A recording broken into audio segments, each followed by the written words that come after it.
পূর্বাচল নতুন শহর প্রকল্পে ঢিমে তালে চলছে উন্নয়ন কাজ। 2 দশকে কাজ হয়েছে 50 থেকে 55 ভাগ। কয়েকটি সেক্টরের রাস্তা ও ড্রেন নির্মাণ কাজ শেষ হলেও প্রকল্প এলাকায় অধিকাংশ সেতু ও রাস্তার উন্নয়ন কাজ থমকে আছে। দফায় দফায় সময় বাড়িয়ে আগামী বছর ডিসেম্বরের নির্ধারিত সময়েও প্রকল্প শেষ করা যাবে না বলে জানিয়েছে রাজুক। তবে প্রকল্পের অবকাঠামো উন্নয়ন কাজে গতি আনতে নতুন ঠিকাদার নিয়োগ সহ উদ্যোগ নেওয়া হয়েছে বলে জানালেন রাজুক চেয়ারম্যান। পূর্বাচল নতুন শহর প্রকল্পের হালচাল নিয়ে দেখুন সাইদুল ইসলামের 3 পর্বের ধারাবাহিকের প্রথম পর্ব। ছবি তুলেছেন ইউসুফ রায়হান। জনসংখ্যার চাপে বিপর্যস্ত রাজধানীকে কিছুটা মুক্তি দিতে আর মধ্যবিত্ত মানুষকে সাধ্যের মধ্যে একটি সুন্দর আধুনিক বাসস্থান উপহার দেওয়ার স্বপ্ন নিয়ে 1995 সালে শুরু হয় পূর্বাচল নতুন শহর প্রকল্প। প্রায় 24,000 প্লট বরাদ্দের জন্য নারায়ণগঞ্জের রূপগঞ্জ আর গাজীপুরের কালীগঞ্জের 6,150 একর জায়গা জুড়ে নেওয়া হয় এই প্রকল্প। এর মধ্যে রূপগঞ্জ অংশে 4,500 একর জায়গায় 17,000 আর কালীগঞ্জ অংশে 1600 একর জায়গায় 6,500 প্লট তৈরি করে তা বরাদ্দ করে রাজুক। কিন্তু রাজুকের জায়গায় এখনও অনেকে দখল না ছেড়ে বসবাস করছেন, অনেকে আবার অবৈধভাবে গড়ে তুলেছেন পোল্ট্রি খামার সহ নানান ব্যবসা। মালিক বলে এখানে কিছু নাই, স্থানীয় এদের সহযোগিতা এই জায়গায় করা অধিকার নাই আর কি। যখন রাজুক চাইবো আমরা দিতে রাজুকে তুলে দিতে জান লাগবো। রূপগঞ্জ অংশে 2003 সালে জমি অধিগ্রহণ শেষ করে ভূমি ও অবকাঠামো উন্নয়ন শুরু করে রাজুক। এরপর প্রায় এক যুগেও এসব জায়গায় অবকাঠামো নির্মাণের অর্ধেক কাজ শেষ করতে পারেনি রাজুক, যদিও এরই মধ্যে 8,000-এর বেশি প্লট গ্রাহকদের হস্তান্তর করেছে সংস্থাটি। প্রকল্প এলাকা ঘুরে দেখা যায় বেশ কটি সেক্টরে রাস্তাঘাট, ড্রেনেজ আর লেক খননের কাজ প্রায় শেষ। আর পূর্বাচল প্রকল্পে 313 কিলোমিটার অভ্যন্তরীণ সড়ক নির্মাণের কথা থাকলেও এখনও অর্ধেকই শেষ করতে পারেনি রাজুক। 15 জুন পর্যন্ত আমাদের টাইম ডিউরেশন, এর মধ্যে আমরা ইনশাআল্লাহ চেষ্টা করবো যে সমস্ত কাজ বুঝাই দেওয়ার জন্য রাজুকে। রোডের কাজ করতেছি, ব্রিজের কাজ করতেছি, ড্রেনের কাজ করতেছি। তো ইনশাআল্লাহ এই কাজগুলো আমরা নির্দিষ্ট টাইমের আগেই হস্তান্তর করতে সক্ষম হব এবং হয়েছি। 30টি সেক্টরের মধ্যে অন্তত 13টি সেক্টরে এখনও সড়ক ও ড্রেনেজের নির্মাণ কাজ শুরুই হয়নি। পাশাপাশি প্রকল্প এলাকার 11টি বড় সেতুর কোনোটি নির্মাণ পুরোপুরি শেষ করতে পারেনি ঠিকাদাররা। পূর্বাচল নতুন শহর প্রকল্পের নারায়ণগঞ্জের রূপগঞ্জ অংশের জমি অধিগ্রহণের কাজ শেষ হয়েছে সেই 2003 সালে। এরপর শুরু হয়েছে অবকাঠামো উন্নয়নের কাজ। তবে অবকাঠামো উন্নয়নের কাজ যে কতটা ধীরগতিতে চলছে তার একটি বড় উদাহরণ হচ্ছে 1 নম্বর সেক্টরের পাশের এই সেতুটি। সেতুগুলোর নির্মাণ কাজ শেষ না হওয়ায় যারা রাস্তা ও ড্রেনেজ নির্মাণের কাজ করছেন সেই ঠিকাদাররাও সময় মতো তাদের কাজ শেষ করতে পারছেন না। বেশিরভাগগুলোতে আমরা টেন্ডার করে নতুন ঠিকাদার নিয়োগ করে দিয়েছি এবং পুনর্দমে আবার কাজ শুরু হচ্ছে। এটা এখন তো ড্রাই সিজন আসছে, এই ড্রাই সিজনে কাজও ভালো হবে এবং দ্রুত শেষ হয়ে যাবে। 1 মাসের ভিতরেই এই সমস্ত অসমাপ্ত ব্রিজগুলো কাজ শুরু হয়ে যাবে এবং আগামী 6 থেকে 9 মাসের ভিতরে এই ব্রিজগুলো দিয়ে যান চলাচলের উপযোগী হয়ে যাবে। তবে বিশাল এই প্রকল্পের সব অবকাঠামো নির্মাণ শেষ করে কবে নাগাদ প্লটগুলো গ্রাহকদের বসবাসযোগ্য করে তোলা যাবে তা একেবারে সুনির্দিষ্ট করে বলা সম্ভব নয় বলেও জানান কর্মকর্তারা। Saidul Islam, GTV news, Rupganj, Narayanganj. উচ্চ আদালতের রায়ের পর পূর্বাচল নতুন শহর প্রকল্পের কালীগঞ্জ অংশের ভূমি উন্নয়ন কাজে এলাকাবাসীর বাধা অনেকটাই কেটে গেছে। নতুন কোনো আইনি বাধা না এলে আগামী এপ্রিলের মধ্যেই ভূমি উন্নয়ন কাজ শেষ হবে বলে জানিয়েছে ঠিকাদারি প্রতিষ্ঠান এআরকে গ্রুপ। আর সব ধরনের জটিলতা কাটাতে ক্ষতিগ্রস্তদের দ্রুত প্লট দেওয়া হবে বলে জানিয়েছে রাজুক কর্তৃপক্ষ। পূর্বাচল নতুন শহর প্রকল্পের হালচাল নিয়ে দেখুন সাইদুল ইসলামের 3 পর্বের ধারাবাহিকের 2য় পর্ব।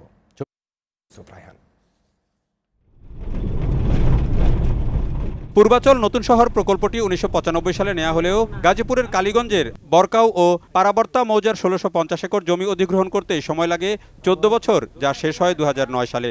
ঘন জঙ্গল আর উঁচু নিচু ভূমির বিচিত্র এই এলাকায় আছে বেশ কিছু শালবন আর অনেক জলাশয়। 2012 ও 2013 সালে ভূমি উন্নয়ন ও লেক খননের কাজ শুরু করতে গেলে শুরুতেই বাধার মুখে পড়ে ঠিকাদাররা। এ নিয়ে বেশ কবার স্থানীয় কাদের চেয়ারম্যান, শাহজাহার মাস্টার, কামাল চেয়ারম্যান সহ এলাকাবাসীর মারধরের শিকার হন ঠিকাদার প্রতিষ্ঠানের কর্মকর্তা ও শ্রমিকরা। থানায় মামলা হলেও আসামিদের ধরতে গিয়ে আক্রমণের শিকার হয়ে এক পুলিশ অফিসারও নিহত হন। এরপর তাদের সাথে যুক্ত হয় কয়েকটি পরিবেশবাদী সংগঠন, নামে আন্দোলনে, রিট করে উচ্চ আদালতে। সব জটিলতা কাটিয়ে শেষ পর্যন্ত সর্বোচ্চ আদালত প্রকল্পটি বাস্তবায়নের অনুমতি দেন। আদালতের সেই নির্দেশ প্রতিপালন করে এই আদেশের পর এখন জোরে সোরে ভূমি উন্নয়নের কাজ করছে ঠিকাদারি প্রতিষ্ঠানগুলো। তবে আশঙ্কা এখনও কাটেনি বলে জানান তারা।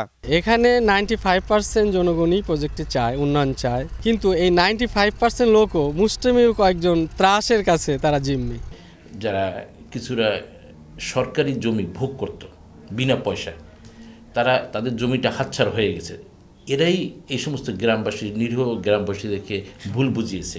যে 3 জনের বিরুদ্ধে প্রকল্প কাজে বাধা দেওয়ার অভিযোগ, তাদের একজন শাহজাহান মাস্টার বলছেন তারা কাজে কোনো বাধা দিচ্ছেন না, তবে আদালতের রায় লঙ্ঘন হচ্ছে বলে দাবি করেন তিনি। কেউ এখানে কোনো হামলাও করে না, বাধাও দেয় না, শুধু আমরা একটা কথাই বলি, আদালতের রায় মাইনা আপনারা কাজ করেন। স্থানীয় জনগণও প্রকল্পের বিরোধিতা থেকে সরে এসে এখন বলছেন তারা আর বাধা দিবেন না, তবে রাজুক যেন ক্ষতিগ্রস্ত জমির মালিকদের তাদের প্রাপ্য প্লটটি দ্রুত বুঝিয়ে দেন, সেটি তাদের প্রধান দাবি। আমাদের তো এখান থেকে তুলে দিলে আমাদের আর কিছু নাই মূল্যে, আসলে যত দ্রুত সম্ভব আমাদের প্লটটা যেন দিয়ে দেয়। এটি দিয়া দিলে, সার্কুলার দিয়া দিলে আমাদের কোনো সমস্যা নাই। 3300 মানুষের প্রাণের দাবি, মনের দাবি, যাতে প্লটগুলা অতি তাড়াতাড়ি দিয়া লায়।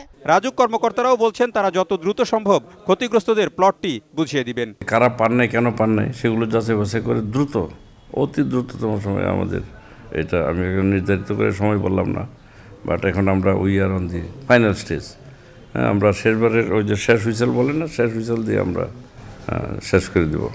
এদিকে ঠিকাদার প্রতিষ্ঠানের পক্ষ থেকে বলা হয়েছে প্রকল্পের কাজ সময় মতো শেষ করতে না পারায় তারা আর্থিক ক্ষতির শিকার হয়েছেন, এজন্য তারা রাজুকের কাছে ক্ষতিপূরণও দাবি করেন। কারিগরি লোকজন, মেশিনারিজ, অল ইকুইপমেন্টস সব আইডিয়াল অবস্থায় বসেছিল, কোটি কোটি টাকা আমাদের ক্ষতি হয়েছে। আমরা 40 কোটি টাকা ক্ষতিপূরণ দাবি করেছিলাম রাজুকের কাছে। কোনো আইনি বাধা না আসলে আগামী এপ্রিলের মধ্যেই এই অংশে ভূমি উন্নয়নের কাজ শেষ করা যাবে বলে জানায় ঠিকাদার প্রতিষ্ঠান আতাউর রহমান খান গ্রুপ। প্রায় 2 দশক আগে রাজুক এই প্রকল্পটি হাতে নিলেও বরগাঁও এবং পারাবর্তার মানুষের বাধার কারণে কাজই শুরু করতে পারেনি রাজুক। তবে সম্প্রতি উচ্চ আদালতের রায়ের কারণে সেই বাধা অনেকটাই দূর হয়েছে। এখানকার 122 একর বনভূমি সংরক্ষণ করেই কাজ শুরু করেছে রাজুক। তবে স্থানীয় জনগণের দাবি, তারা যে প্লটটি পাবেন সেটি যেন তাদেরকে দ্রুত বুঝিয়ে দেওয়া হয়। Saidul Islam, GTV news, পারাবর্তা, Gazipur. Gas, পানি ও বিদ্যুতের ব্যবস্থা নিশ্চিত না করে পূর্বাচল প্রকল্পের বাড়ি নির্মাণের নকশা অনুমোদন করবে না রাজুক। আগামী বছরের শুরু থেকে বিদ্যুৎ পাওয়া যাবে বলে নিশ্চিত করলেও প্রকল্প এলাকায় গ্যাস ও পানি সরবরাহের ব্যাপারে এখনও কোনো সিদ্ধান্তই হয়নি। এসব সুবিধা যোগ করে এখানে বসবাস করতে 2018 সাল পর্যন্ত অপেক্ষা করতে হবে বলে মনে করে রাজুক। পূর্বাচল নতুন শহর প্রকল্পের হালচাল নিয়ে সাইদুল ইসলামের 3 পর্বের ধারাবাহিকের শেষ পর্ব আজ। ছবি তুলেছেন ইউসুফ রায়হান। পূর্বাচল নতুন শহর প্রকল্পে 24,000 প্লটের অন্তত 8,000 প্লট এরই মধ্যে গ্রাহকদের হস্তান্তর করেছে রাজুক। বিশেষ করে নারায়ণগঞ্জের রূপগঞ্জ অংশে এসব প্লট গ্রাহকদের হস্তান্তর করা হয়েছে। বেশ কিছু সেক্টরে অভ্যন্তরীণ রাস্তা ও ড্রেনেজ ব্যবস্থার কাজও শেষ হয়েছে। অনেক সেক্টরে চলছে রাস্তা ও অবকাঠামো উন্নয়ন কাজ। বেশ কটি সেক্টরে এখনই বাড়ি করার মতো সব অবকাঠামোও প্রস্তুত। অনেকে আবার সাময়িকভাবে বাড়ি নির্মাণ করে বসবাসও করছেন এখানে। আর আগামী বছর ডিসেম্বরের মধ্যে 90% প্লট হস্তান্তরের ঘোষণা দিয়েছে রাজুক। তবে প্রকল্প এলাকাতে পানি, গ্যাস ও বিদ্যুৎ না থাকায় প্লট প্রস্তুত থাকলেও বাড়ি নির্মাণ শুরু করতে সাহস পাচ্ছেন না অনেকেই। বসবাস করার কোনো নাই, সিস্টেম নাই, কারেন্ট নাই, বিদ্যুৎ নাই। সরকার আলা কবে দিব না দিব এটা ঠিক আছে। আমরা শুনছি যে পেট্রো বাংলা এখানে গ্যাস পাইছে 20 নম্বর সেক্টরে, ওইখান থেকে বলে আমাদের দিবে, কিন্তু লাইন করে না এখনো। আগামী বছর থেকে বিদ্যুৎ নিয়ে আসার কথা শোনালেও প্রকল্প এলাকায় গ্যাস, পানি ও পয়ঃনিষ্কাশন নিয়ে এখনো কোনো সিদ্ধান্ত হয়নি বলে জানান রাজুক কর্মকর্তারা।